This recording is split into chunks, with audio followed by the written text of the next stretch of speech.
శిక్షణ వర్గంలో శిక్షణ పొందుతున్నటువంటి ఆచార్యులకు మాతాజులకు అందరికీ కూడా నమస్కారం. మిగతా విద్యాభారతుల బాధ్యతలో ఉన్నటువంటి కార్యకర్తలకు కూడా నమస్కారం. వర్గ ఇంకా 5 రోజులు ఉంది. దగ్గర దినాలు లెక్క పెట్టుకుంటున్నారు. Only 3 days.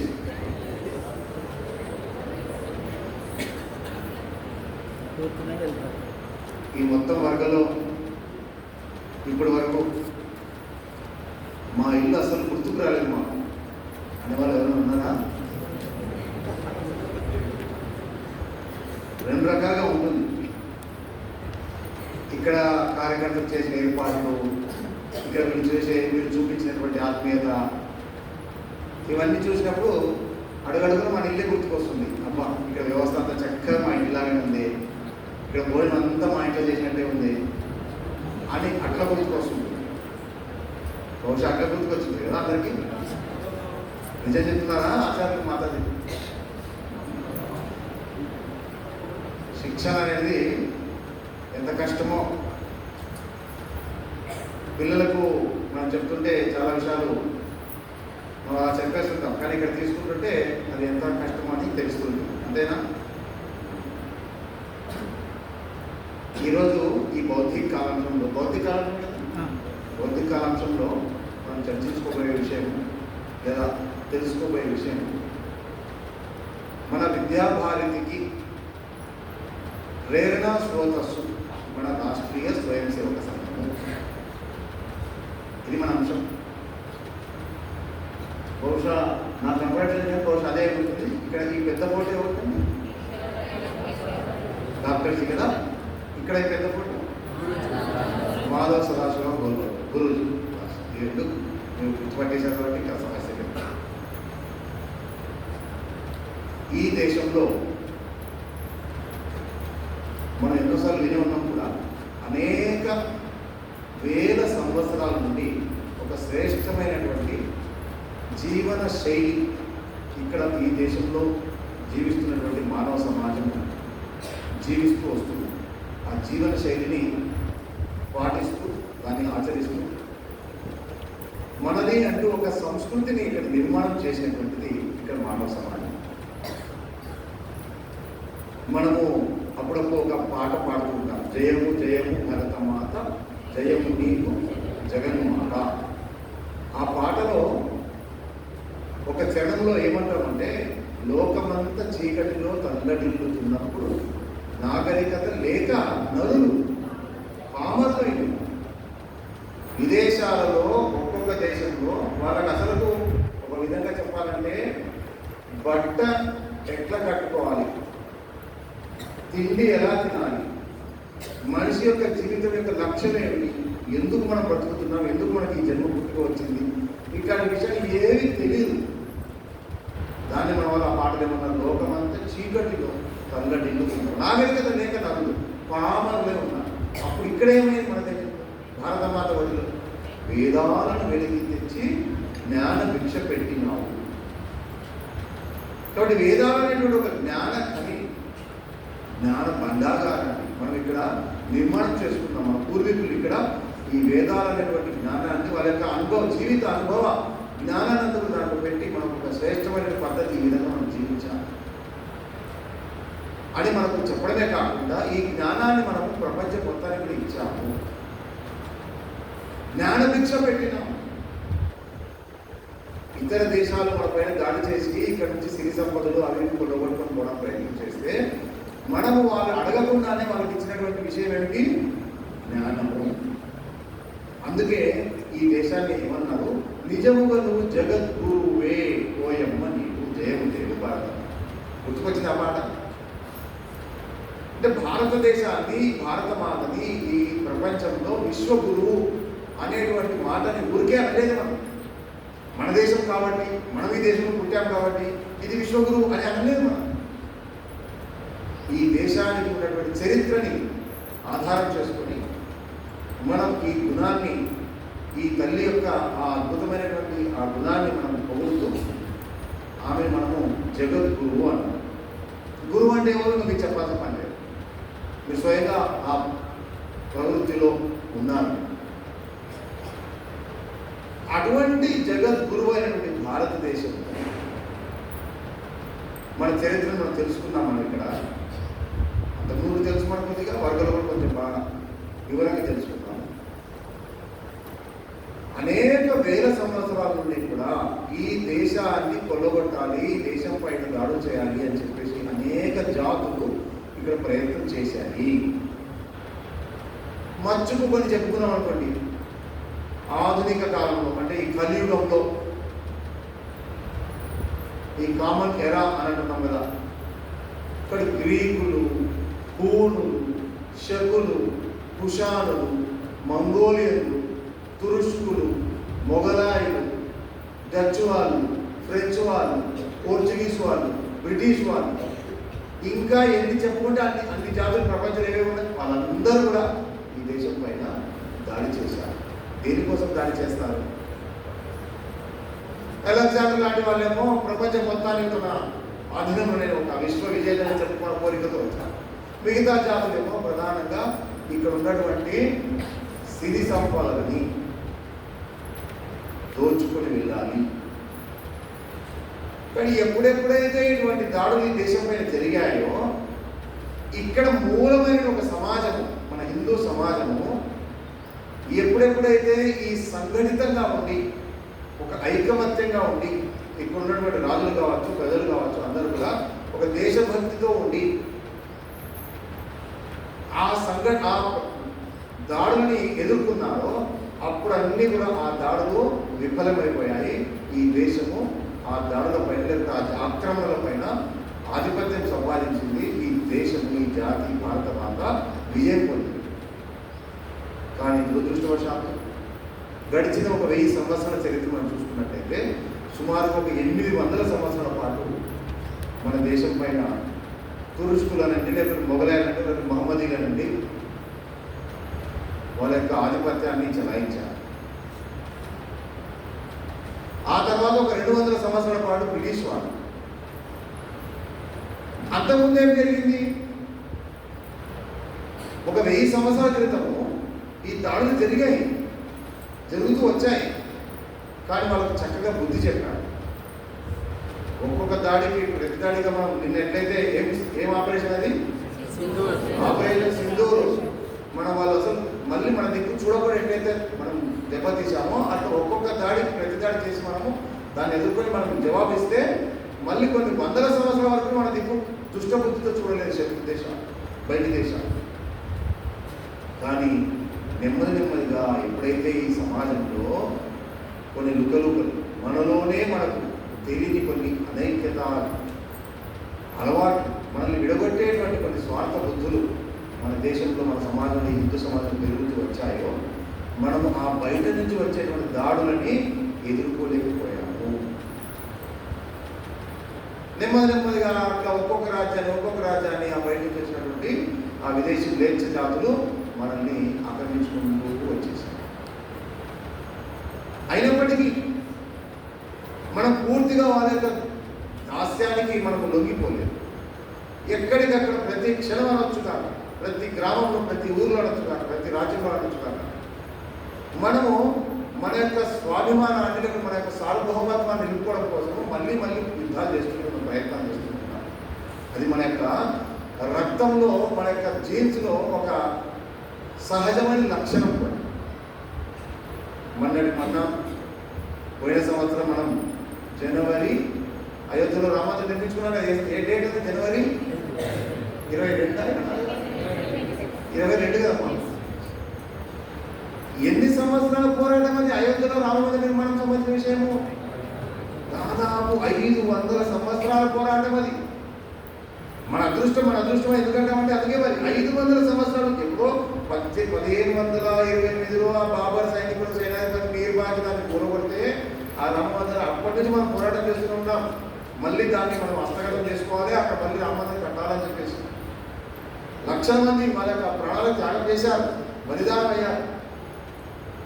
లక్షల మంది మానవ ప్రాణాలు హరించబడ్డాయి. సాగుతూ ఆధునిక కాలంలో ఈ రోజులలో ఈ శతాబ్దంలో చేసిన ప్రయత్నానికి ఒక ఫలితం మన కళ్ళ ముందర మనం జీవించుకుండగా వచ్చి ఒక మందిరాన్ని భవ్యంగా మనం నిర్మించుకున్నాం. ప్రత్యక్షంగా వెళ్ళి ఎవరైనా దర్శించుకున్నారా? తాములాగా కొద్దిమంది ఉన్నారే. చూడండి, వెంటనే సంకల్పం తీసుకుని దర్శించుకోవాలి. ఆ రోజు టీవీలో చూసాము మనందరం ఆ రామలల. ఒక్కసారి ఆ బాలరాముడి యొక్క సుందరమైనటువంటి ఆ రూపం అలా కనపడగానే అనేక మంది కళలు లడలడ పడపడపడ నీరు కారాయి. ఏం బాష్పడాలి? అప్పుడు అందరికి వచ్చాయి. అంటే ఏంటి? ఒకవైపు 500 సంవత్సరాల పోరాటానికి ఒక మంచి ఫలితం ఈరోజు మనం చూస్తున్నాం అని చెప్పి ఆనందం ఒకటి. అంతమంది త్యాగాలు వాళ్ళు దాన్ని చూడలేకపోయారే, భగవంతుడు మాకెంత అదృష్టం ఇచ్చారే, మనం చూస్తున్నాం మన కళ్ళతో ఈ జీవితంలో అని చెప్పేసి ఒక ఆనందం.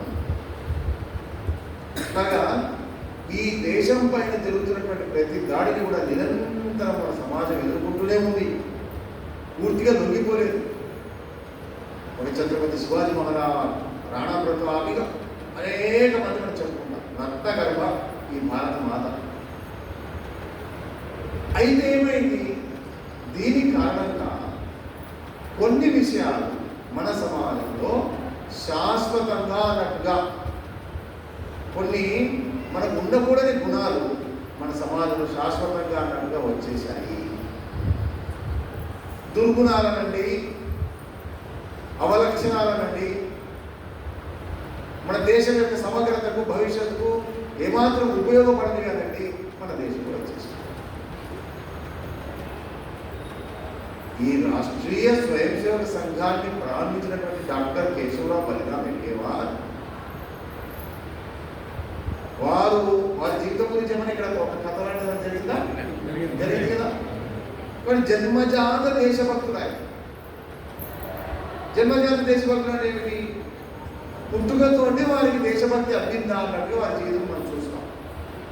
లేకపోతే 3వ తరగతి చదువుతున్నటువంటి వయసులో విక్టోరియా మహారాణి, ఆమె బ్రిటిష్ వాళ్ళ రాణి, సింహాసనాన్ని అధిష్ఠించి 60 ఏళ్ళు అయినాయని చెప్పి బ్రిటిష్ వాళ్ళందరూ పండుగ చేసుకుంటూ ఆ పాఠశాలలో మిఠాయిలు పంచితే 3వ తరగతి చదువుతున్నటువంటి ఈ అబ్బాయి కేశవుడు, ఇది మిఠాయి కాదు, ఇది విషగులిక, విదేశీయులు మనకు ఎక్కిస్తున్నటువంటి విషం అని దాన్ని గుర్తించలేండి. దాన్ని తీసుకెళ్ళి ఆ మురికి కాలంలో పడేయడం.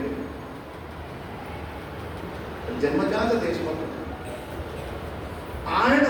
అతి చిన్న ప్రాయం నుండే ఈ దేశం ఇప్పటి వరకు నేను చెప్పినటువంటి ఈ దేశం యొక్క చరిత్రని క్షుణ్ణంగా అధ్యయనం చేయడము, దీన్ని అవలోకన చేసుకోవడం ప్రారంభించాడు. ఆ రోజులలో బ్రిటిష్ వాళ్ళు మన దేశాన్ని పరిపాలిస్తున్న సమయంలో అనేక ఉద్యమాలు, అనేక పోరాటాలు ఈ దేశం యొక్క స్వాతంత్రం కోసం జరుగుతున్నాయి. ప్రతి దాంట్లో పాల్గొన్నారు. తనకు అందుబాటులో ఉన్నటువంటి ప్రతి దాంట్లో పాల్గొన్నారు. స్వదేశీ ఉద్యమం పాల్గొన్నారు, వందే మాతరం ఉద్యమం పాల్గొన్నారు. కేవలం పాల్గొనడమే కాదు, తమకు ఉన్నటువంటి అన్ని రకాల శక్తులు దాంట్లో పడ్డాడు. ముఖ్యంగా విప్లవకారుల ఉద్యమం. నాగపూర్ నుండి వారు కలకత్తాకి వెళ్ళి నేషనల్ మెడికల్ కాలేజ్లో వైద్య వృత్తికి సంబంధించినటువంటి కోర్సు చదువుకోవడం వచ్చారు. డాక్టర్ కోర్సు వెళ్ళింది వైద్య వృత్తి కోసము. కానీ అసలు విషయం ఏమిటి? కలకత్తా నగరము, బెంగాల్ ప్రాంతము విప్లవకారుల ఉద్యమాలకు ఒక పురిటిగడ్డ. కానీ అక్కడికి వెళ్ళి ఈ విప్లవ కార్యక్రమాలు, బాంబులు ఎలా తయారు చేయాలి, తుపాకులు ఎలా పేల్చాలి, బ్రిటిష్ వాళ్ళని ఏ విధంగా తరిమి కొట్టడానికి ఒక సీక్రెట్, ఒక రహస్య సైన్యాన్ని ఎలా స్థాపించాలి, ఇటువంటి విద్యలన్నీ కూడా నేర్చుకోవడానికి వెళ్ళాడు. అనుశీలన సమితి అని ఒక రహస్యమైనటువంటి ఒక విప్లవకార సంస్థలో పనిచేశారు. ఇవన్నీ నేర్చుకున్నాను. నాగపూర్కి వాపసు వచ్చారు 1916. వచ్చిన తర్వాత ఒక పెద్ద ఉద్యమాన్ని, రహస్య ఒక విప్లవాన్ని తయారు చేశాను. సుమారుగా అంటారన్నమాట 400 మంది కార్యకర్తలు రహస్యంగా పనిచేస్తున్నారు నాగపూర్ ప్రాంతం, మహారాష్ట్ర ప్రాంతం. ఎటువంటి కార్యకర్తలు? వీళ్ళు దేశం యొక్క స్వాతంత్రం కోసం, బ్రిటిష్ వాళ్ళు తరివేయడం కోసం వాళ్ళ యొక్క ప్రాణాలు సైతం అర్పించగలిగిన స్థితిలో వాళ్ళ యొక్క మానసికత నిర్మాణం అయిపోయింది. మనం గమనించాలి, డాక్టర్స్ గమనించాలి. డాక్టర్ చదివాడు, డాక్టర్ అయిపోయాడు దేశంలో. అసలు ఈ విప్లవకారుల ఉద్యమము నిజంగానే మన దేశానికి స్వాతంత్రం తీసుకొని వస్తుందా? చూశారు. కోట్ల జనాభా ఉన్నటువంటి ఈ సమాజంలో విప్లవం కోసం, దేశం కోసం పనిచేస్తున్న వాళ్ళు ఎంతమంది? గుప్పెడు మంది. అది కూడా ఎట్లా? రహస్యంగా. వీళ్ళ యొక్క విషయాలు బయటపడతాయి. బ్రిటిష్ వాళ్ళు వచ్చి వాళ్ళు అరెస్ట్ చేస్తారు, ఉరికంబాలు చూస్తారు, లేకపోతే జైలు యావజ్జీవం. సావర్కర్ గారు ఏం చేశారు? ఎన్ని శిక్ష పడ్డాయి సావర్కర్ గారు తెలుసునా? యావజ్జీవ కారాగార శిక్ష అంటే జీవితం మొత్తం శిక్ష. ఆయన 2 జీవిత కారాగార శిక్ష పడ్డాయి. విశేషం కదా, విచిత్రం. ఒక వ్యక్తి 2 జీవిత కారాలు ఉంటాయి, 2 జీవితాలు ఉంటాయా? అంటే అంత అన్యాయం చేశారు బ్రిటిష్ వాళ్ళు. అట్లాగా ఈ విప్లవకారుల ఉద్యమంలో మనం కనుక ముందుకు సాగితే ఇంకా అత్యంత దీనిలో ఒక లోటుపాటు ఏమిటని కనుక్కున్నానంటే ప్రజల యొక్క సహకారమే లేదు. అనేక చోట్ల బ్రిటిష్ వాళ్ళు ఈ వ్యక్తిని కనుక పట్టిస్తే మీకు ₹1,00,000 బహుమతి అనగానే ఎవరు పట్టిస్తున్నారు? ఆ వ్యక్తి యొక్క వివరాలను మన వాళ్ళు, మన హిందూ సమాజం గమనించాలి. ఇది కాదు అనుకున్నారు. ఆ ఉద్యమం మొత్తాన్ని కూడా జీరో చేసేసారు.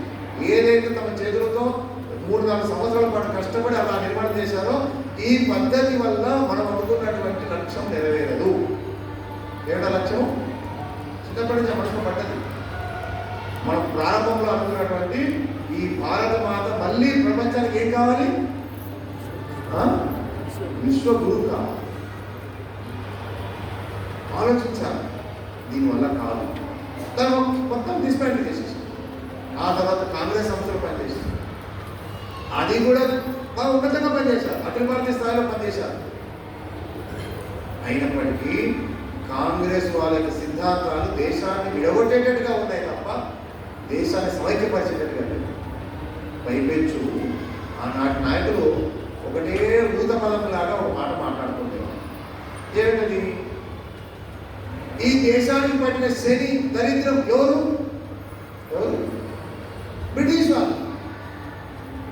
మన దౌర్భాగ్యం కొద్ది వీళ్ళు మన యొక్క రాజ్యాన్ని పరిపాలిస్తున్నాం. ఇక్కడ ఉన్నటువంటి అనేక రకాల సమస్యలు, మన యొక్క పేదరికం అంటామా, మన యొక్క ఒకప్పుడు స్వతంత్రం రాకముందు, మన స్వతంత్రం పోకముందు బ్రిటిష్ వాళ్ళు ఈ దేశంలో పూర్తిగా హస్తగతం చేసుకోకముందు విద్యకు సంబంధించిన విషయం మీకు తెలిసే ఉంటుంది. ప్రతి గ్రామంలో ఒక గురుకులం, నిరక్షరాస్యులు అనేటువంటి చదువు రాని వాళ్ళు అంటే ఈ దేశంలో లేరు. 1,00,000కు పైగా గురుకులాలు దేశంలో నడుస్తుండేవి. ఈ విద్యా వ్యవస్థ మొత్తం నాశనం చేసేసారు. కాబట్టి అటువంటి జగత్తు మొత్తానికి కూడా జ్ఞానభిక్ష పెట్టినటువంటి ఈ భారతదేశము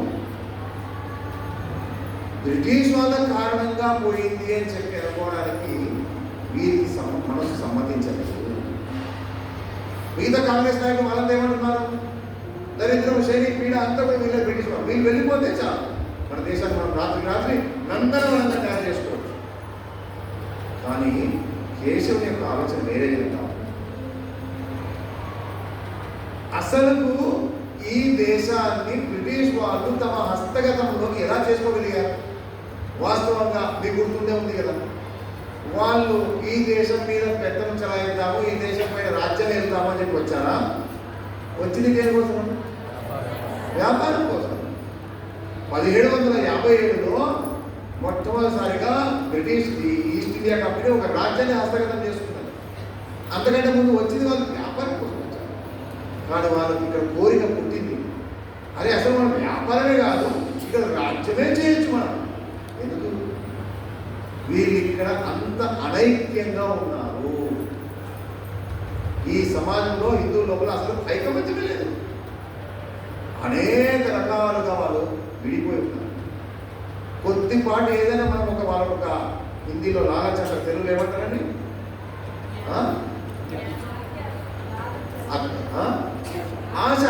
ఆశ పెట్టి నీకు అది ఇస్తావు అనేసరికి వాడు లోకిపోతున్నాడు. వాళ్ళ ఈ దేశం యొక్క రహస్యాలను వాళ్ళకి చెప్పేస్తున్నాడు. కానీ అసలు వీళ్ళతో వ్యాపారం ఏమిటి? మనం ఇక పర్మనెంట్గా వీళ్ళని రాజ్యమే అనొచ్చు. ఎలాగో మన రాజమాత ఒక కోరిక ఉంది కదా బ్రిటిష్ సామ్రాజ్ఞి, ఏమిటి? రవి అస్తమించని సామ్రాజ్యాన్ని ప్రపంచంలో తయారు చేయాలి బ్రిటిష్ వాళ్ళు. కాబట్టి ఆ లక్ష్యాన్ని ఈజీగా నెరవేర్చవచ్చు ఈ దేశంలో అని చెప్పి నాకు అనిపించింది. అలా ఈ దేశంలో బ్రిటిష్ వాళ్ళు మన దేశాన్ని పరిపాలించడం మొదలుపెట్టారు. డాక్టర్జీ బాగా ఆలోచించారు. ఆనాటి నాయకులు, మన నాయకులు చెప్తున్న విషయం ఏంటి? సమస్య అంతా బ్రిటిష్ వాళ్ళు. కానీ డాక్టర్జీకి వచ్చిన ఆలోచన ఏంటి? సమస్య బ్రిటిష్ వాళ్ళు కానే కాదు. 1000 సంవత్సరాల క్రితం ఇటువంటి దాడులు జరిగితే మనం ఊరుకున్నామా, తిప్పికొట్టామా? ఈ రోజు మనం బాధితులం అయిపోయినట్టు కారణం బ్రిటిష్ వాళ్ళ, లేకపోతే మనలో వచ్చినటువంటి లోపాలా? కానీ తప్పు వాళ్ళని కాదు, తప్పు ఎక్కడుంది? మనలోని అనైక్యత, మనలోని సంస్కార విధేయత, మనలోని దేశభక్తి రాహిత్యం, ఇవి మన బానిసత్వానికి మూల కారణాలు, మనలోని స్వార్థం. కాబట్టి ఇప్పుడు మనం రాత్రి బ్రిటిష్ వాళ్ళు ఎట్లో అట్లా తరిమి కొడతాం, మొత్తమే దేశానికి స్వాతంత్రం తీసుకొని వస్తాం అనుకో. ఆలోచించినటువంటి ఆలోచన శైలి ఎట్లా చూడండి కేశవరావు డాక్టర్. ఎప్పటి వరకు అయితే ఇక్కడ ఈ సమాజము ఇప్పటి దుర్గుణాలతో ఉండి ఇట్లాగే జీవిస్తున్నారండి, అదృష్టవశాత్తు బ్రిటిష్ వాడు వెళ్ళిపోతాడు, కానీ రేపు మాపో కూడా వస్తాడు, చైనా వాడు కావచ్చు. కానీ సమస్య వాళ్ళది కాదు, ఇక్కడ ఉన్నటువంటి మౌలికమైనటువంటి సమాజంలో మార్పు రావాలి. అందుకే వారు ఈ కాంగ్రెస్ పక్కదారి పడుతున్నటువంటి ఈ ఆలోచన ద్వారా పక్కకు వెళ్ళి కాదు అని చెప్పేసి దీని గురించి ఏదైనా ఒకటి చేయాల్సిందే, తీవ్రంగా ఆలోచించాలి. మీకు గుర్తుండే ఉంటుంది, మీకు చెప్పే ఉంటారు బహుశా, ఆ రోజులలో మన నాయకులలో ఇంకొక రకం ఎట్లా ఉందంటే, బ్రిటిష్ వాళ్ళకు ఒత్తాస పడుతూ మీరే ఇంద్రులు, మీరే చంద్రులు, మీరే సర్వస్వం, మాకు అసలు మేము ముక్కలుగా విడిపోయింది, మీరు వచ్చిన తర్వాత మేము ఒక దేశంగా మారాం అనేటువంటి ఒక విచిత్రమైనటువంటి బ్రిటిష్ వాళ్ళకు దాసోహం అయినటువంటి ఒక మేధావి వర్గం ఉంది. ఒక ఆయన బాగానే ఒక మాట అనేశాడు కూడా, ఏమంటాడు, 1946 ఆ ప్రాంతం తెలియదు సంగతి, 40 తర్వాత క్విట్ ఇండియా వద్ద మొత్తం అయిపోయిన తర్వాత అప్పుడు నెమ్మదిగా బ్రిటిష్ వాళ్ళు కూడా మేము మీకు స్వాతంత్రం ఇస్తామని చెప్పేసి అలా చర్చలు ప్రారంభించారు. ప్రజలు ఒక ఆశలు రేకెత్తించారు. అటువంటి సమయంలో ఒక ఆయన పబ్లిక్గా ఒక స్టేట్మెంట్ ఇస్తారు. ఏమని? నాయకుడే, పెద్ద నాయకుడు, బ్రిటిష్ వాళ్ళు మనకు స్వాతంత్రం ఇచ్చి వెళ్ళిపోతామని చెప్పి అంటున్నారు, కానీ మన పరిస్థితి ఎలా ఉందంటే, మా పరిస్థితి ఎలా ఉందంటే, మీరు ఇక్కడ నుంచి వెళ్ళిపోయి ఇంకా మీ బ్రిటిష్ అంటే మీ ఇంగ్లాండ్ దేశాన్ని చేరే ముందే మా వైపు నుంచి 1000 మంది ఉత్తరాలు రాస్తారు. ఏమనంటే, మేము ఇక్కడ మా రాజ్యాన్ని మేము ఏలుకోలేకపోతున్నాము, మాకు దయనీయ పరిస్థితి ఉంది, మా రాజ్యాన్ని మేము సుభిక్షంగా చేసుకునే పరిస్థితులు మేము లేవు, మీరే వచ్చి మళ్ళీ ఈ రాజ్యాన్ని ఏదాన్ని మేము ఉత్తరాలు రాస్తాము, వెంటబడతాము అని చెప్పేసి అంటే అంత ఆత్మవిశ్వాస రాహిత్యం. ఇటువంటి నాయకత్వం అప్పుడు పనిచేస్తున్నది. బ్రిటిష్ వాళ్ళు కూడా వాళ్ళకి కుట్రేమిటి, రేపో మాపో ఎప్పుడోసారి ఒకవేళ దేశం స్వాతంత్రం ఇచ్చి వెళ్ళాల్సి వస్తే ఎవరి చేతులు పెట్టిపోవాలి? ఇటువంటి వాళ్ళ చేతులు పెట్టిపోవాలి. ఏంటది వాళ్ళ ఇక్కడ కుట్ర? ఇటువంటి వాళ్ళ చేతులు పెడితే పేరుకు వీళ్ళు రాజ్యం వెళ్తుంటారు, మనమే మన రాజ్యం కానీ ఖండించి ఏమంటుందని కంట్రోల్ అంతా ఈ మధ్య అంటుంటుంది కదా, ఆ మన్మోహన్ సింగ్ కాలంతా ఎవరి దగ్గర ఉంటుండేట, రిపోర్ట్ కంట్రోల్ అంతా అట్లాగా మా కంట్రోల్ ఉందన్నట్టుగా వాళ్ళు ఇటువంటి నాయకత్వాన్ని ప్రోత్సహిస్తూ ఉండేవాళ్ళు. ఇవన్నీ గమనించారు కేశవరావు. అసలు సమస్య ఎక్కడ ఉన్నది? 1000 సంవత్సరాల చరిత్ర కలిగినటువంటి ఈ దేశము 30 మంది ఆంగ్లేయుల చేతులు ఓడిపోవడం, వ్యాపారం కోసం ఇవన్నీ అధ్యయనం చేసిన తర్వాత వారికి చెప్పాలంటే ఒక 3 ముఖ్యమైన విషయాలు వారు గుర్తించారు. ఒకటి, అసలు ఈ సమాజంలో మనం ఎవరము అనేటువంటి స్పృహ పోయింది. మనం ఎవరమనే విషయం మర్చిపోయింది సమాజం. మనం ఎవరమండి హిందువులం అని ఇప్పుడు కొద్దిమంది అని చెప్పారు గట్టిగా, ఇంకా అందరు గట్టిగా చెప్పలే, గర్వంగా చెప్పలే అందరూ. మనం ఎవరమండి వెళ్తున్నారా? ఆ రోజులలో మనం ఎవరమండి? మనం మనుషులము, లేకపోతే మనము కోమట్లము, మనము బ్రాహ్మణులము, మనం రెడ్లము, మనం ఆదిలము, అది అంటే లేకపోతే మనము తెలుగు వాళ్ళము, మనం కన్నడ వాళ్ళము, మన భాషకు తగ్గట్టు అంటే హిందువు తనను తాను హిందూ అన్న విషయం మరిచిపోయి తన యొక్క గుర్తింపు వేరే విధాలుగా ఆయన గుర్తుపెట్టుకున్నాడు. చాలా పెద్ద సమస్య. చూడడానికి అదే పెద్ద సమస్య అంటే అనిపిస్తుంది. ఎప్పుడైతే మనం ఎవరమో మన విషయం మర్చిపోయినాం అనుకోండి, ఇక మన గత చరిత్ర మనం ఏం గుర్తుపెట్టుకుంటాం, మన వైభవోపేతమైనటువంటి విషయాలు మనం ఏడ గుర్తుకుంటుంది. బ్రిటిష్ వాడు చక్కగా కుట్ర పండి వాడి యొక్క మెకాలే ఆంగ్లేయ విద్య మీద మనంతా చదువుకున్నాక ఆ విద్య మీద బాగా మన ఎందుకు పెట్టాలంటే మనము ఈ దేశంలో ఒక విధంగా ఈ దేశం పైన ఎటువంటి హక్కు లేని వాళ్ళు. బ్రిటిష్ వాడు అదే చెప్పారు, ఏముందా ఇక్కడ మీరు కాదు ఇక్కడ పెద్దగా, ఈ దేశం ఒక ధర్మసత్రము, ఎప్పుడు ఎవరో ఒకరు వచ్చేవాళ్ళు ఇక్కడికి, అట్లా మేము కూడా వచ్చాము, అక్కడ మాకంటే ముందు మీరు వచ్చారు, ద్రవిడులు వచ్చారు, ఆర్యులు వచ్చారు, వీళ్ళందరూ అక్కడ కలిసి సిద్ధాంతం చెప్పారు. ఆ చదువుకున్నటువంటి మన మేధావులు దాన్ని నమ్మారు. మీకైతే క్లారిటీ ఉంది కదా, ఆర్యులు అనేటువంటి జాతి ఏం వేరే బయట దేశం నుంచి రాలేదు, అసలు మనమే అది గుర్తుంది కదా పక్క. లేదంటే ఆర్య ద్రవిడ సిద్ధాంతం ఒకటి ఉంది అంటారు ఇప్పటికీ. దానికి రకరకాలు చూపించారు. ద్రవిడులు కిందకి మన దక్షిణ భారతదేశం తగ్గు పట్టారు, ఆర్యులు వచ్చేసి ఆర్యులు తెల్లగా ఉన్నారు, ద్రవిడులు ఇట్లా నల్లగా ఉంటారు, ఇట్లా అంతా రకంగా చూపించారు. అవన్నీ తప్పులు తెలిపాయి ఈ ఆధునిక కాలంలో. గడిచిన 40,000 సంవత్సరాలుగా, ఎన్ని చెప్పండి, 40,000 సంవత్సరాలుగా ఈ అఖండ భారతదేశం నివసిస్తున్న ప్రజలందరి DNA ఒక్కటే అని తేలింది. కాబట్టి ఇక్కడ మన దేశంలో రంగు, రూపు, భాష రకరకాల భేదభావం ఉన్నప్పటికీ మన DNA మొత్తం ఒకటి, మన జాతి ఒక్కటి, హిందూ జాతి. దాన్ని మర్చిపోయి హిందూ సమాజం మర్చిపోవడం ఒకటే కాదండి. ఎంత సిగ్గుగా పడుతున్నారంటే మనల్ని మనం హిందువులుగా పిలుచుకోవడానికి సిగ్గుపడుతున్నారు. ఒక గొప్ప మేధావి ఒక పెద్ద సభలో ఎవరైనా ఊరికే హిందూ హిందూ హిందూ అంటారు, మీకేం పని లేదా, నన్ను గాడిదని పిలవండి, హిందువుని మాత్రం పిలవకండి అన్నారు ఆయన. అరే భాయ్ ముझे గధా కహో లేక హిందూ మత్ కహో అంటే ఏంటి? హిందువు హిందూ అని పిలిపించుకోవడం అదొక సంకుచితమైన పదం. హిందూ అంటే ఒక దెబ్బ ఏమన్నా ఒక చెంప కొడితే ఇంకో చెంప చూపించేవాడు, ముఖం మీద ఉప్పేస్తే ఒక్క మాట కూడా అనకుండా ముఖం మీద తుడుచుకోపోయేవాడు, తిరిగి పంద, ఎప్పుడు విదేశీయులు వచ్చి వీళ్ళ మీద దాడి చేస్తుంటాడు, వీడు ఓడిపోతుంటాడు, వీడికి తెలివి లేదు, అంత తెలియదు మేమే ఇచ్చాం వీళ్ళకు. ఇట్లాంటి భావాల్లో లీనమైపోయినటువంటి హిందువు ఏమనుకుంటాడు? హిందువులు పిలిపించుకోవడానికి పెద్ద సమస్యగా ఆయన వస్తుంది. ఇక హిందూ దేశం సంబంధించిన ఔన్నత్యాన్ని ఆయన ఏం తెలుస్తుంది? బ్రిటిష్ వాడు ఏమి చెప్తారు? ఒక సమస్య ఒకటి గుర్తించిన డాక్టర్ ఏంటంటే మనం ఎవరమనే విషయం మన ఐడెంటిటీ మర్చిపోయాం, మన అస్తిత్వం, మన గుర్తింపు మర్చిపోయాం. రెండవది మన యొక్క క్యారెక్టర్ మొత్తం, శీలం మొత్తంలో పోయింది.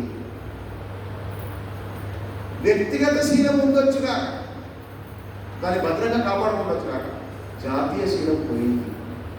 నేషనల్ క్యారెక్టర్ అంటుంటారు. అంటే ఏంటి?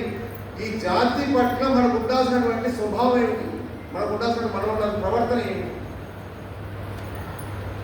పక్కింటి వాడు ఇల్లు కట్టుకుంటూ కొద్దిగా వాళ్ళ కాంపౌండ్ వాళ్ళు మనకున్నటువంటి కట్టుకోవడానికి ఊపుకుంటామా అండి? పెద్ద లొల్లి చేయము. కానీ ఒకవైపు పక్క దేశాల వాళ్ళు మొత్తం దేశాన్ని ఆక్రమించుకుని మన స్పందన లేదే. అంటే ఏం లేదు, దేశభక్తి లేదు. 1919లో జరిగిన వాళ్ళ ఉదంతం జరిగింది. అమాయమైనటువంటి దేశభక్తుల పైన కాల్చి చూడాలి, వేల మందిని పొట్టలు పెట్టుకున్నారు. అలా కాల్చినటువంటి వాళ్ళు ఆర్డర్ ఇచ్చిన వాళ్ళు ఒక ఉన్నాడు బ్రిటిష్ అధికారి, ఎవరైనా జనరల్ డయ్యర్ అనేటువంటి వాడు బ్రిటిష్ వాడు కావచ్చు కాక, కానీ ఆ పోలీసులు కాల్చుతున్నారు కదా వాళ్ళందరూ బ్రిటిష్ వాళ్ళైనా. ఎంత అన్యాయం! మన తోటి సమాజాన్ని మన చేతులతో ఎలా కాలుస్తున్నారయ్యా? నేను బ్రిటిష్ వాడి దగ్గర పని చేస్తున్నా కదండి, వాడు డబ్బులు తింటున్నా కదండి, వాడి జీతము అంటే ఏంటి? ఎంతగా మనం ప్రజలు భ్రష్టు పట్టాయంటే మన ఎవరు పరాయి ఎవరు అనే విషయమే మనకు అర్థమైతే. దీన్నేమంటాం? స్వార్థం. చిందిన బొజ్జ శ్రీరామ రక్ష, ఈ బాబుకే చాలా పక్కనోడు ఏమైంది, ఇది వచ్చేసింది. యావత్ సమాజం ఈ తల్లి భారత మాత మనందరికీ తల్లి. ఈ తల్లి యొక్క బిడ్డలమైన మనందరం పరస్పరము ఏదైతే మనం ప్రతిలో చెప్పుకున్నాం కదా, భారతదేశంలో మాతృభూమి, ఏది ఏదే ఆ స్పృహ లేదు. తోటి సమాజానికి ఏమని మనకి ఎందుకయ్యా? ఎవరి కర్మన వాడు పోతాడు.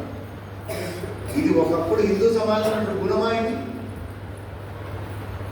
ప్రపంచం మొత్తాన్ని కూడా ఆర్యమయం చేద్దామని చెప్పేసి గుణవంతో విశ్వమాని శ్రేష్టమైనటువంటి మానవులుగా ప్రపంచం మొత్తం ఉన్న మానవ జాతిని తీర్చిదిద్దుతామని మన జ్ఞానాన్ని ప్రపంచం మొత్తం పంచిపెట్టినటువంటి ఈ దేశమే అటువంటి హిందువులు ఈరోజు ఎవరి గురించి ఆలోచిస్తున్నారు? పక్కనోడి గురించి కూడా ఆలోచించండి. అంత స్వార్థం పెరిగిపోయింది. పైపెచ్చు ఎన్ని భేదభావాలు. ఆత్మవత్ సర్వభూతేషు, సమస్త జీవరాశిలో ఉన్నటువంటి ఆ చైతన్యం ఆత్మ ఒకటే అనేటువంటి హిందువు కాస్త ఈరోజు ఏమైపోయాడు? నీ కులం లేదు, నా కులం లేదు. కాబట్టి ఈ నీది తక్కువ కులము, నాది ఎక్కువ కులము, మా ఇంటికి రావద్దు, నన్ను ముట్టుకోకు, నువ్వు వేరే అంటరాని వాడి, లేకుంటే ఈ గుడి నీకు సంబంధించింది కాదు, ఈ దేవుడి గుడిలోకి మేము మాత్రం వెళ్తాం, నీకు సంబంధం లేదు కదా. ఈ సమాజంలోకి వచ్చిందని ఒకనొక సందర్భంలో ఎట్లాంటి ఉదాహరణ చూసాం మనం. ఒక సాధు సంతుడు భక్త నామదేవుడు ఒక చెట్టు కింద ఆయన ఏదో రొట్టె ముక్క, సాధువు ఆయన స్వామి, మహారాష్ట్రలో రొట్టెలు ఆయన తింటున్నాడు. ఒక కుక్క వచ్చి ఆకలితో ఉన్నదేమో పరిగెత్తుకుంటూ వచ్చి ఆ రొట్టెని పట్టుకొని అది పరిగెత్తుకుంటూ నోటి కలుసుకుని పరిగెత్తుకుంటాడు. ఈ నామదేవుడు ఆ కుక్క వెంట పరిగెత్తాడు. దాన్ని కొట్టడానికి కాదు, చేతిలో నెయ్యిని పట్టుకొని ప్రభు ప్రభు ప్రభు, అది గట్టిగా ఉంది, ఆ రొట్టె తింటే నీకు నోట్లో గాయమవుతుంది ప్రభు, ఆవు ఆవు, ఈ నెయ్యిలు అద్దుకొచ్చిండు లేని. ఎవరు ఆ ప్రభు? తాను ఏ దేవుణ్ణి అయితే పూజిస్తున్నానో ఆ దేవుడు ఏ రూపంలో వచ్చాడు అంటే జంతు జాతులలో కూడా, ఆ పశుపక్షులలో, ఆ వృక్ష జాతిలో కూడా పరమాత్మని దర్శించేటువంటి ఈ జాతిలో ఎటువంటి పరిస్థితులు ఎందుకు తయారైనప్పుడు తోటి మానవుల్లో అస్పృశ్యత, అంటరానితనం. ఇది కరెక్టా? డాక్టర్ జీ కేశవజీ అనుకున్నారు మౌలికమైన సమస్యలు ఇవి. చివరిగా వారు కనుక్కున్నటువంటి ఒక సమస్య ఏంటంటే సమాజంలో ఒక ఐకమత్యం అనేది లేకపోవడము. సంఘటిత అంటే యూనిటీ. చిన్నప్పుడు పిల్లలకి మీరు కూడా కథ చెప్పారుగా, పావురాలన్నీ కూడా వెళ్ళి దాంట్లో చిక్కుకున్నాయి. దేంట్లో? వాళ్ళలో ఒక అనుభవం ఉన్నటువంటి ఒక వృద్ధ పావురము ఇలా చేయొచ్చు అని చెప్తే అందరూ ఒకసారిగా అదే కదా యూనిటీ. దాన్ని మనం ఏమన్నాం? నీకేం చెప్పాం? ఐకమత్యమే మనము. ఏది నీది ఆ ప్రాంతం, నాది ఈ ప్రాంతం, నాది ఈ భాష, ఇట్లా విడిపోయింది. మనకు ఐకమత్యం లేకపోవడం ఒకటైతే సమాజంలో ఒక వ్యవస్థిత జీవనమే లేదు. అందరూ వెళ్ళి దర్శించుకోవడం తిరుపతి వెంకటేశ్వర స్వామిని. అందరి మనసులో ఆ దేవదేవుడు ఒక్కసారి కనపడితే చాలు. కానీ ఎలా ఉంటుంది అక్కడ దేవుడి రష్ కాదు, దోసుడే దోసు, అందరు మన వాళ్ళే మన. కానీ విదేశాల్లో మనం అంతగా చెప్పుకుంటుంటాం, బ్రిటిష్ వాళ్ళ గురించి తప్పుగా చెప్తుంటాం, తప్పుగా కాదు, వాళ్ళు చేసే కుట్రలన్నీ కూడా చెప్తుంటారు. కానీ విదేశాల్లో అదే స్వామి గారు చెప్పారు, విదేశీ జాతులలో అక్కడ ఒక సిస్టమేటిక్గా జీవించే, ఒక పద్ధతిగా జీవించే ఒక జీవన శైలి అలవాటు మన దగ్గర లేదు. గుళ్ళ దగ్గరికి వెళ్తాం, అందరూ గుళ్ళ ఉంటారు, లోపల బయట చెప్పులు ఎట్లుంటాయి, దొరుకుతాయి, వాళ్ళు బయటకు వచ్చిన కదా. ఇది మన పద్ధతి. డాక్టర్ చెప్తున్నారు ఈ సమాజంలో ఒక క్రమశిక్షణ నేర్పాలి, ఒక అనుశాసనాన్ని నేర్పాలి. ఉంటుంది క్రమశిక్షణ. ఎప్పుడు వస్తుంది? ఉదాహరణ చెప్పుకుంటారు కదా, ఒక ముగ్గురు యువకులు కలిసి బండి మీద బైక్ నడుపుకుంటూ, ముగ్గురు నడపచ్చా? ఒక ట్రాఫిక్ సిగ్నల్ వచ్చింది, రెడ్ లైట్ పడింది, ఇప్పుడు ఆగలేదు, ముగ్గురు కలిసి వెళ్తున్నారు, ఈవెంట్ దాడి వెళ్ళిపోయాడు. అవుతున్నాడు అవతల ఒక పోలీసు ఉన్నాడు, ట్రాఫిక్ పోలీసు పట్టుకున్నాడు. ఏమిరా ముందే ముగ్గురు పోతున్నారు, తప్పు. మళ్ళీ రెడ్ లైట్ సిగ్నల్ పడితే కూడా మీరు వాళ్ళు ఏం సిగ్నల్ కనపడలేదా మీకు అని గట్టిగా అడిగితే, సారు సిగ్నల్ కనపడ్డది, నువ్వు ఉన్నట్టుగా మాకు కనపడలేదు, ఇక్కడ నువ్వు ఉన్నట్టు తెలిసింది మేము అంటే ఇది ఎవరు చూసినా చూడకపోయినా ఒక పద్ధతి ప్రకారం జీవించాలి అనేటువంటి గుణం లేదు. ఇటువంటి అవలక్షణాలు ఉన్నటువంటి సమాజము రేపు పొద్దున నిజంగానే మనకు స్వాతంత్రం వచ్చి వెళ్తే కూడా దీన్ని, ఈ స్వాతంత్రాన్ని నిలుపుకొని మళ్ళీ ఆ జగద్గురు స్థానంలో ఈ భారతదేశం తీసుకెళ్ళగలుగుతుంది. సమాజము తీసుకెళ్ళగలుగుతుందా? ఏమంటారు? వాడు కేశవుడు అనుకున్నాడు ఇది కాదు, ఒకవైపు కాంగ్రెస్ వాళ్ళు మిగతా రకరకాల సంస్థలు రకరకాల ఉద్యమాలు చేయలేండి, ఇది కాదు. మౌలికంగా సమస్య ఎక్కడ ఉందంటే ఇక్కడి ప్రజలలో ఉంది. ప్రజలలో ఒక్కొక్క వ్యక్తిలో కూడా ఈ మార్పు ఒకటి తీసుకురావాలి. గర్వంగా మనం హిందువులమని గర్వించాలా, శ్రేష్టమైనటువంటి హిందూ సంస్కృతి మనదని వాళ్ళు గుర్తిరగాల, ఆ సంస్కృతిని మళ్ళీ పునరుజ్జీవితం చేసుకోవడం కోసం వాళ్ళ జీవితాన్ని వాళ్ళు అర్పించగలగాల. ధర్మం కోసం ఎంత కష్టమైన సరే రాముడు దాకా, శ్రీకృష్ణుడు దాకా, ధర్మరాజు దాకా ఇక్కడ జీవించాలా. తోటి మానవుని, తోటి ప్రజల్ని నా వాళ్ళని ప్రేమ ఆత్మీయతని ప్రదర్శించాలా, అలా ఆచరణలో ఉంచాలా. భేదభావాన్ని రూపుమాపాలా.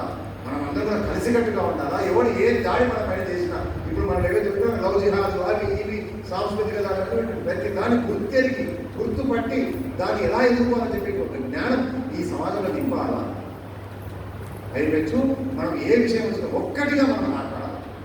ఇప్పుడు వచ్చింది కొద్దిగా పాకిస్తాన్ వాళ్ళు తీవ్రవాదంలో దాడి చేస్తే దేశమంతా ఒక్కటైతే లేదా, ఆపరేషన్ సింధూర్ చేస్తే దేశమంతా భారతదేశ సైన్యాన్ని, భారతదేశ ప్రభుత్వాన్ని మెచ్చుకుంటుందా లేదా? కానీ ఇంకా అక్కడక్కడ కొద్దిమంది ఉన్నారు లేండి. ఇది ఊహించాలనుకుంటా డాక్టర్జీ. ఇటువంటి స్థితి రావాలి.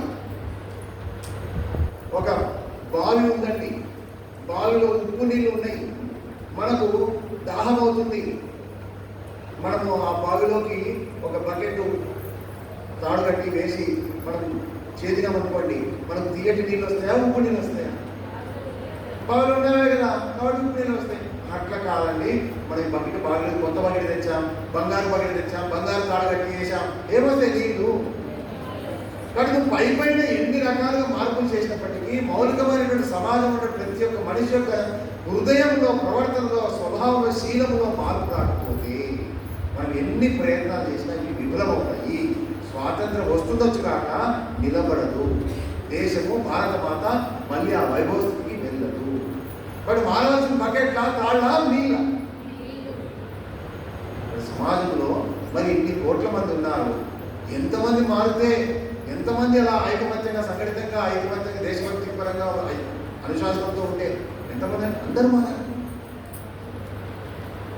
100 మందిలో 99 మంది దేశభక్తులై ఉండి ఒక్కడు దేశద్రోహం ఉంటే సరిపోతుంది, పర్వాలేదా? ఒక్కడే కదండి, ఒక్కడే చాలండి. ఇప్పుడు ఎవరు ఆమె యూట్యూబర్ వస్తుంది, ఆవిడ ఎవరు జ్యోతి అంటాడు, పాకిస్తాన్కి మన దేశ రహస్యాన్ని ఇప్పుడు చేరవేసింది, పట్టుకున్నారు, అరెస్ట్ చేశారు, అది వేరే విషయం. ఇన్ని కోట్ల మంది దేశభక్తులు ఉండేప్పటికీ ఒక్కరు సరిపోదా దేశద్రోహులు? కానీ దేశభక్తులు ఎంతమంది జరగాలి? ప్రతి ఒక్కరు జరగాలి. మనం గర్వంగా మన హిందూ సంస్కృతి శ్రేష్టమైన, మన జీవన సంస్కృతి గర్వమైనటువంటిది, మనం గర్వించదగ్గది, గొప్పదైనటువంటిది భావన ఎంతమందిలో ఉండాలి? అందరిలో ఉండాలి. తోటి వ్యక్తులకు ఏదైనా కష్టం వస్తే వాళ్ళకి సహకరించాలా, సహాయం చేయాలా, కష్టం నుంచి వాళ్ళని వెలికి తీయాలా, బయటికి తీయాలా.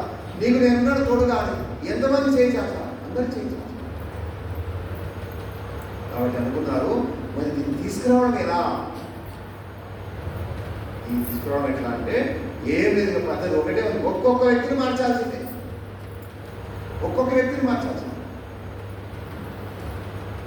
కోట్ల మంది ఉన్నారండి, అవునండి, ఎన్ని కోట్ల మంది ఉన్నప్పటికీ అందరూ మారాల్సిందే. లేకపోతే ఏమవుతుంది? మళ్ళీ మొదటిగా వస్తుంది. మరి ఎట్లా? అనేక మంది పెద్దలతో చర్చించాలి. అందరూ డాక్టర్ సార్ మీరు చెప్పే 100% కరెక్ట్. వాస్తవంగా ఈ ప్రజలు మారాలి. ఈ ప్రభుత్వాలు ఇవన్నీ వ్యవస్థలు మారినంత మాత్రం ఏమవుతుంది? ప్రజలు మారాలి. కానీ ఈ హిందూ సమాజాన్ని మార్చేవాడు ఎవడండి? ఎవరు వింటారండి? వీళ్ళు మన మాట వింటారు అన్నారు. ఇట్లా అసలు నలుగురు హిందువులు ఎప్పుడైనా కలిసి ఒక దిశలో వెళ్తారంట మన దేశంలో. బతికి ఉన్న కప్పలని తక్కడలకు, తక్కడంటే తెలుసు మీకు, బ్యాలెన్స్ అంటారా? అచ్చా, బతికి ఉన్న కప్పలని తూకం చేయవచ్చేమో కానీ బతుకున్న కప్పలు తూకం చేయొచ్చా అండి? కొన్ని కప్పలు తెచ్చిపెట్టి కొన్ని ఉంటే అంటే కానీ ఏమన్నారు? వాడిని కూడా కలిసి కట్టుగా తూకం చేయొచ్చునేమో కానీ ఈ హిందువులు మాత్రం కలపలేమండి అన్నారు. ఎవరంటది? గొప్ప గొప్ప మహానాయకులు. నలుగురు హిందువులు ఒక దిశలో వెళ్తున్నారంటే ఖచ్చితంగా 5వ వాడు వీళ్ళ భుజాల పైన ఉండాలి, పడుకొని అని అంటాడు. అంటే ఇప్పుడు ఎవడో చనిపోతే వాడిని మోసుకొని రాశారు. అది కూడా ఎప్పటి వరకు? ఆ శ్మశానం వరకే. ఆ తర్వాత మళ్ళీ ఎవరికి వారే.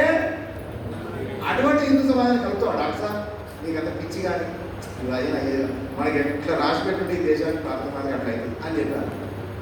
ఎవరిని అడిగినా కూడా ఆయనకు మీరు చెప్పేది కరెక్ట్ అంటారు, కానీ ఇది సాధ్యం కాదన్నారు. అనేక రకాల మందులు చూశాము. మన రోగానికి ఎంత కష్టమైనా సరే ఒకటే ఒక్క మందు పనిచేసేది తెలియదనుకో, మనం ఏం చేస్తాము?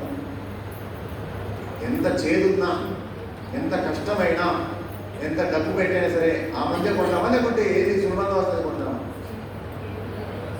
అందుకే డాక్టర్ అనుకున్నారు, ఇక వీళ్ళందరినీ నమ్ముకోవడం పక్కన పెట్టేశారు. వద్దు, ఈ సమాజాన్ని ఒక్కొక్క మనిషిని మార్చేటువంటి పద్ధతిని నేనే మొదలు పెడతాను, ఆ పనిని నేనే మొదలు పెడతాను ఆలోచించారు. చాలా గొప్ప మేధాలు, సమాజం పట్ల అంత ఆవేదన ఉంది కాబట్టి ఇటువంటి గొప్పదైనటువంటి ఒక ఆలోచన వాళ్ళు కలిగి ఈ రాష్ట్రీయ స్వయం సేవక సంఘం అనేటువంటి దాన్ని ప్రారంభించారు. చిన్న టెక్నిక్ మనకి ఈరోజు అనిపిస్తుంది అట్లా. ఏమిటది? ప్రతిరోజు హిందువులు ఒక గంట సేపు ఒక చోట కలుసుకోవాలి. మిగతా 23 గంటల వాళ్ళ వ్యక్తిగత జీవితం, ఒక గంట సేపు మాత్రం ఒక చోట కలుసుకొని అక్కడ దేశం గురించి, ధర్మం గురించి, సంస్కృతి సభ్యతల గురించి తెలుసుకోవాలి. మన దేశం యొక్క ఔన్నత్యాన్ని గురించి తెలుసుకోవాలి. అరే ఇంత గొప్పదాన్ని నేను వారసుని అని గర్వంగా భావిస్తూ దాన్ని నిలబెట్టడం కోసం నేను ఏమైనా చేయాలంటే భావ నిర్మాణం చేయాలి. దేశ భక్తిని రగల్లో మన లోపల భేదభావాలను కూడా తీసిపోయి మరిచిపోయి మనమందరం ఒక్కటే అనే భావన, అన్నాదమ్ములం అనేటువంటి భావన తీసుకురావాలి. అటువంటి కార్యక్రమాలు అక్కడ యోజన చేశారు. దాన్ని శాఖ, బహుశా ఇక్కడ చాలా మందికి సంఘ ఆర్ఎస్ఎస్ శాఖ తెలుసునా? చాలా మందికి మన స్కూళ్ళలో కూడా, పాఠశాలలో కూడా ఆర్ఎస్ఎస్ శాఖ జరుగుతున్నది చాలా చోట్ల. ఆ గంట సేపు శాఖ అనేటువంటి ఒక కార్యక్రమము ఆ రోజులలో అది విచిత్రంగా తోచింది. ఇంత పెద్ద హిందూ సమాజాన్ని ఈ గంట సేపు విలువస్తే ఏమైతే పోయాపో అని చెప్పాను. అయినప్పటికీ మీరు అనుకున్నారు, మందు ఎంత కష్టమైన, ఎంత చేదైనప్పటికీ, ఎంత కష్టపడితే ఇది సాధ్యమవుతుంది అయినప్పటికీ కూడా if there is only one way, వేరే మార్గం లేదు. ఒకటే మార్గం అన్న, ప్రతి ఒక్క వ్యక్తి మారాలి అనేటువంటి స్థితి ఉన్నప్పుడు మారాల్సిందే, దానికోసం ప్రయత్నం చేయాల్సిందే. ఇట్లా ఎప్పుడు చేస్తావు డాక్టర్ సార్? ఎన్ని ఏళ్ళు మీరు ఇట్లా కష్టపడితే ఈ శాఖ, ఒక శాఖ నుంచి ఇంకొక శాఖ, వేరే ఒక శాఖ అట్లా మొదలై వాళ్ళందరూ అట్లా దేశభక్తులు ఎప్పుడు తయారు, ఎప్పుడన్నా తయారు. కానీ మార్గం ఇదే కదా, మార్గం ఇదే. వేరే మార్గం, వేరే వాళ్ళు వేరే ప్రయత్నం ఇదే. మీరెవరు వస్తారో నాకు తోడుగా, మేము ఎప్పుడు వస్తాం ఇదంతా ఇప్పించేవాళ్ళు, మీరెవరు నేనే చేస్తాం. ఇక్కడే ప్రారంభించాం. అలా 1925లో నాగపూర్లో దసరా పండుగ నాడు, విజయదశమి నాడు ఈ ఆర్ఎస్ఎస్ అనే సంస్థని చిన్నగా వాళ్ళ ఇంట్లోనే మొదలుపెట్టారు. అలా ప్రారంభమైనటువంటి ఈ సంఘ శాఖ నెమ్మది నెమ్మదిగా గ్రామానికి విస్తరిస్తూ దేశం మొత్తం మీద వ్యాపించింది. ఈరోజు 83,000కు పైగా స్థలాల్లో మన సంఘ శాఖలు జరుగుతున్నాయి. ఏం జరుగుతుంది ఆ శాఖలో? మనం 12 గంటలు అయిపోయింది. 5 నిమిషాలు ఏం చెప్తారు?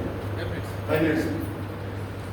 ఆ శాఖలో వచ్చే ఒక సాధారణ హిందువు కొద్ది రోజులు ఆ శాఖకు వచ్చేసరికి రోజు అక్కడ గంట సేపు కలుస్తున్న కొద్ది అక్కడ కార్యక్రమాల్లో నెమ్మదిగా లోపల ఒక ఎనలేని దేశభక్తి జాగృతం అవుతుంది.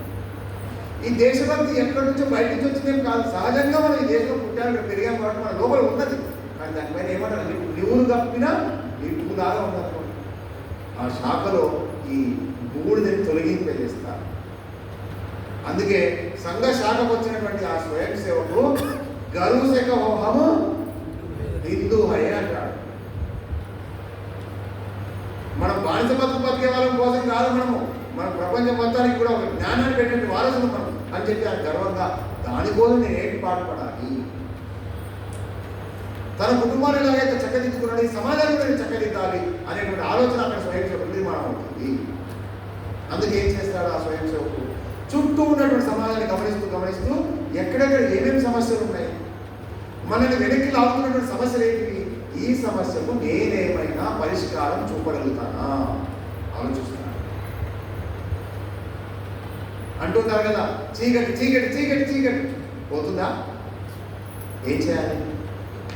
చిరు దీపాన్ని వెలిగించాలి. ఈ ఒక్క దీపంతో ఒక్క దీపంతో మొత్తం చీకటి పోకపోవచ్చు కాక, కానీ ఆ దీపం యొక్క పరిధివంతరకి ఇలాంటి దీపాలు అనేకం కోట్లు అట్లా అయినాయి అనుకోండి, చీకటి ఉంటుందా? ఇదే సిద్ధాంతం సంఘ స్వయం చెప్పలేదు ఆర్ఎస్ఎస్.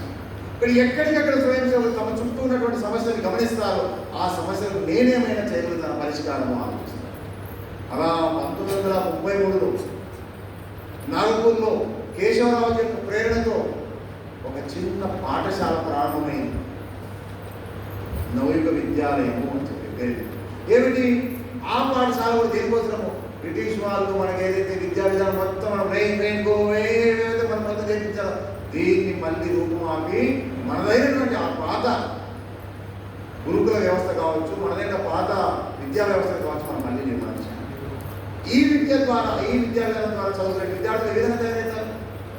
ఈ బ్రిటిష్ వాళ్ళేదే అసలు మనం గొప్ప వాళ్ళము మనసు అని గర్వంగా తమను తాము భావిస్తూ ఈ సంస్కృతి నిలబెట్టే దానికోసం, ధర్మం కోసం ఎన్ని కష్టాలైనా సరే దాన్ని వాళ్ళు అనుభవించి, ఆ కష్టాలు అనుభవించి ధర్మాన్ని నిలబెట్టిన వాళ్ళు తిరుగుతారు. ఈరోజు మనం మన లక్ష్యము ఉంది కదా, నోటికి వచ్చింది ఆ లక్ష్యం. నేను యువత ఉంది కదా, ఆ లక్ష్యమే మన సంఘ యొక్క డాక్టర్జీ యొక్క లక్ష్యం, డాక్టర్జీ యొక్క సంఘ స్థాపన యొక్క లక్ష్యం. సంఘ శాఖలో స్వయం సేవకులు తయారైన తర్వాత వాళ్ళకి అనిపించింది ఒక ప్రధానమైనటువంటి కారణం సమాజంలో మార్పు రావాలంటే మన విద్యా వ్యవస్థ మారాలి. ఇప్పుడు కొద్దిమంది స్వయం సేవకులు ఈ విద్యారంగాన్ని మార్చడం కోసము, విద్యా వ్యవస్థను మార్చడం కోసం నడుము బిగించారు. 1943లో అప్పటి సత్సంగచాలక మాధవరావు సదాశివరావు గొల్లవల్లి గారు వారి ప్రేరణతో కురుక్షేత్రంలో ఇటువంటి పాఠశాల ప్రారంభం. 1952లో గోరఖ్పూర్లో చరిత్ర తెలుసుగా మనకు నానాజీ దేశ్ముఖ్ గారి అందరూ వీళ్ళందరి యొక్క ప్రేరణతో బాలసాహెబ్ దేవరాజు సత్సంగచాలకులు ఉంది, బాలసాహెబ్ దేవరాజు మన కార్యంలో ఉంది. అతను సత్సంగచాలక గురుజీ తర్వాత వారి యొక్క సోదరుడు భావరావు దేవరాజు వారి యొక్క ప్రేరణతో గోరఖ్పూర్లో ఇటువంటి మన సరస్వతి శిశు మందిర్ లాంటివి ప్రారంభమైంది. ఇదైతే మనం గీతా ప్రెస్ అంటాం కదా, గీతా ప్రెస్ హనుమత్ ప్రసాద్ పోద్దార్ గారు వారు పూర్తిగా సహకరించారు. ఆ విధంగా దేశంలో అక్కడక్కడ అనేక మంది స్వయం సేవకులే కాకుండా సమాజంలో ఆర్ఎస్ఎస్తో సంబంధం లేకున్నప్పటికీ సమాజంలో ఇటువంటి భావాలతో ఉన్నటువంటి వాళ్ళందరూ ఒకరికొకరు కలుసుకొని అక్కడక్కడ ఇటువంటి విద్యాలయాలు ప్రారంభం చేశారు. ఆ తర్వాత నెమ్మదిగా దేశమంతా కూడా కలిపి ఒకే దీంట్లో మన వ్యవస్థలో మనం అంతా ఈ స్కూల్స్ అన్ని కూడా పనిచేస్తే ఇంకా పెద్ద ఎత్తున మనము ఈ సమాజంలో మార్పు తీసుకురాగలుగుతాం, చక్కటి భావి తరాన్ని మనం నిర్మాణం చేయగలుగుతాం ఉద్దేశంతో మన యొక్క సంస్థ ప్రారంభం. 1977 అంటే 75లో ఎమర్జెన్సీ చాలా అతలాకుతలం అయిపోయింది దేశం అంతా కూడా. ఆ తర్వాత మన విద్యాలయాలకు పొందుపడ్డాయి చాలా. అటువంటి తర్వాత ఆ సమయంలో చాలా పెద్ద ఎత్తున చర్చ జరిగింది. ఒక అఖిల భారతీయ స్థాయిలో మన ఒక సంస్థ ఉండాల్సిందని చెప్పి కాబట్టి 77లో మన అఖిల భారతీయ విద్యాభారతి శిక్షా సంస్థాన్ అనేటువంటి పేరుతో ఒక సంస్థ రిజిస్టర్ అయ్యి ఆ తర్వాత ఈ సరస్వతి శిశు మందిర్ అనే వ్యవస్థ పరంపర దిగ్విజయంగా ఈనాటికి కొనసాగుతుంది. అందరి యొక్క ఉద్దేశం ఒకటే, ఈ సంస్థ ఈ శిశు మందిర్ నడిపేటువంటి వ్యక్తులందరి ఉద్దేశం ఒకటే, డాక్టర్ చేసే కోరుకున్న ప్రతి వ్యక్తిలో మార్పు రావాలి, ప్రతి వ్యక్తిని దేశభక్తులు కావాలి, ప్రతి వ్యక్తి సంస్కృతిని మన సభ్యతని గర్వంగా దాన్ని ఆచరించేటువంటి పద్ధతులు, ధర్మాన్ని ఆచరించే పద్ధతిలో ఆయన జీవించాలి. ఆర్ఎస్ఎస్ యొక్క శాఖలలో మనం ఏదైతే చేస్తున్నామో అదే మనం అతి బాల్య శిశు వయసు నుంచి కూడా మన విద్యాలయాల్లో మన విద్యార్థుల్లో మన దేశ పౌరులలో నింపుతున్నాము. కాబట్టి ఆర్ఎస్ఎస్ పని విద్యా మందిరాల్లో మన శిశు మందిర ద్వారా మనం చేస్తున్న పని వేరు కాదు. ఏ ఉద్దేశంతో సంఘం ప్రారంభించబడిందో అదే ఉద్దేశాన్ని మనం విద్యారంగంలో మనం ముందుకు తీసుకెళ్తున్నాము. మౌలికంగా అందుకే డాక్టర్ ఎన్టీఆర్ ఫోటో ఎందుకు పెట్టుకున్నా, గురుజీ ఫోటో ఎందుకు పెట్టుకున్నాం అంటే ఈ విషయం. అందుకే అప్పుడప్పుడు మనం పాల్గొంటున్నాం మాతృ సంస్థ అని. మాతృ సంస్థ అంటే ఏంటంటే ఈ ఆలోచన ధోరణి, ఈ సిద్ధాంతాన్ని ఆధారం చేసుకుని మనం మన రంగంలో పనిచేస్తున్నాం. కాబట్టి రాష్ట్రీయ స్వయం సేవక సంఘమే మన విద్యాభారతి యొక్క ప్రేరణ స్రోతస్సు అనేటువంటి విషయాన్ని మనం చర్చించాలి. ఇప్పుడు మౌలికంగా మనం చేస్తున్నట్టు పని ఎటువంటిదంటే డాక్టర్ ఎన్టీఆర్ వాళ్ళ యొక్క జీవితం అనేక సందర్భాలు చెప్పేవారు. ఈ సమాజంలో ఒక్కొక్క వ్యక్తిని మార్చేటువంటి పని ఉంది చూసారా, ఇది సాధారణమైన పని కాదు, ఇది దైవ కార్యము అన్న సాక్షాత్ భగవంతుని యొక్క కార్యం. మనం చేసే పని వల్ల ప్రజలు భవిష్యత్తులో ధర్మం ప్రకారంగా జీవిస్తారంటే ధర్మ స్థాపన కదా భగవంతుని యొక్క కార్యం. దాని ధర్మశాస్త్రం చెప్పాడు భగవద్గీత. బట్ మనం చేసేటువంటి పని భగవంతుని కార్యం ఇది గుర్తుపెట్టుకోవాలి. మనం అందరం మన చేతిలో ఒక్కొక్క శిశువు తయారవుతున్నాడు, ఒక్కొక్క విద్యార్థి తయారవుతున్నాడంటే మనం స్వయంగా ఒక భగవంతుని యొక్క ఆ దీన్ని ఆవహించుకొని మనకు ఉన్నది ఆ దృష్టితో మనం భగవంతుడు చేసే పని మనం చేస్తున్నాం. అంటే ఒక విధంగా భగవంతుడు తన పనిని మన ద్వారా చేయిస్తున్నాడు. కాదండి మేము ఏదో ఉద్యోగం చేస్తున్నాం, ఒక టీచర్గా పనిచేస్తున్నాం, ఒక ఆచార్యగా పనిచేస్తున్నాం కాదు. ఆ చేసిన పని మనకు జీతం ఇస్తారు కావచ్చు కాక, కానీ దాని వెనుక ఉన్నటువంటి ఇంత గొప్ప ఉద్దేశం మనం గుర్తుపెట్టుకున్నప్పుడు మనకు అర్థమయ్యే విషయం ఏంటంటే మనం చేస్తున్న పని చాలా శ్రేష్టమైనది. కాబట్టి ఈ విషయాన్ని మనం ఎల్లకాలం మన మనసులో గుర్తుపెట్టుకొని మన యొక్క పనిని మనం ముందు తీసుకెళ్ళాలి. రాబోయే రోజుల్లో మనము మన యొక్క శిశుమందు విద్యార్థులకు ఇంత చక్కటి మౌలికమైనటువంటి ఈ వెనుక ఉన్నటువంటి ఉద్దేశాన్ని వాళ్ళు కూడా అర్థం చేయించాలి. మన మనసులో కనుక ఉంటే ఆ పద్ధతిని మనం తయారు చేస్తాం, ఆ పద్ధతిలో మనం ప్రయత్నం చేద్దాము. ఈ విషయంలో మిమ్మల్ని ఏదైనా సందేహాలు ఉంటే అడుగుదామని అనుకున్నాం, కానీ సమయం ఎక్కువైపోయింది. అయినా మీకు ఏదైనా అడగాలనిపిస్తుందా మీకు? ఇప్పుడు చెప్పినటువంటి సబ్జెక్టు ఏమి లేదు కదా, అన్నీ ఆకలి కూడా అవుతుంది కదా. సంతోషం. ధన్యవాదాలు. జై శ్రీ.